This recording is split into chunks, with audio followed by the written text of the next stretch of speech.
Every superhero out there has an origin story, and the heart of a good origin story reveals what your motivation is or what your why is. It also creates a level of connection and validity for the hero. Hector Mendoza joins us to reveal the amazing origin story of a local hero. Hector. Well, Justin and Maggie, his name is Noel Isho, and he says he went from being a drowning victim to the one doing the saving. Take a look. My family moved to Boise as refugees in 2010 when I was 13 years old. One of the first things they did when getting to the City of Trees was taking a dip in the water. So we took advantage of that. Talking about the downtown YMCA, Isho says the water was uncharted territory for him. And I didn't know how to swim. But that didn't faze him. I jumped in. And it didn't go as planned. So the lifeguard pulled me out. One of the swim instructors saw me struggling and she offered to teach me swim lessons. That's where his origin story began. A month of swimming lessons went by, and Isho felt he was ready for a new challenge. So I was competing in swimming for about 2 years.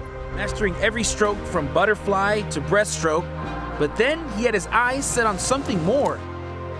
So I went through lifeguard training. And he began to rise through the ranks. 15, I was a lifeguard, and then at 18, I became a head lifeguard. Initially, it was to help provide for his family. When we came to the U.S., my dad wasn't with us. He was rejected from coming to the U.S. as a refugee. We don't know why. I'm the youngest. Everyone's going to school and trying to work, and my mom is working. None of us speak English fluently at that point.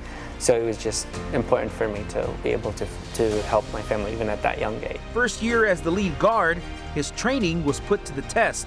We got called up to a 1010, which is the medical emergency code here at the Y, equivalent to a rapid response code at the hospital.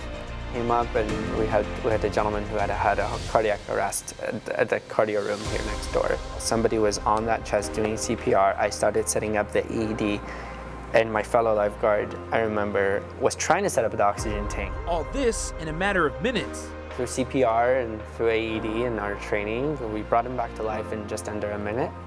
When the EMS showed up, they were confused of where the person that was in trouble was, because everybody was awake. This was the moment Isho realized his true calling. I want a career that has to do with medicine. Things started moving quickly from there. Fast forward, I go to Boise State for undergrad. I get a molecular biology degree and a minor in chemistry. Did some neuroscience research with Alzheimer's over there, and published co-authored some research articles with my professor. And then I was accepted into medical school at the University of Washington in Seattle. And as Isho reflects on his journey, he can't help but think of everyone who helped him get to this point. It's not just my story, it's everyone's story. It's my parents' story, it's the Y's story, because all these entities have had some kind of effect into the story altogether. Well, Isho just finished medical school and has been spending time with his family the past few months. Maggie and Justin, he starts his residency in Seattle next month, so his first big gig coming out of medical school. Wow, what a story. Right. Incredible. He really is a superhero, so I love how you started that story out. Thank you so much, Hector. Going to help a lot of people save Yes, a lot he of is. lives.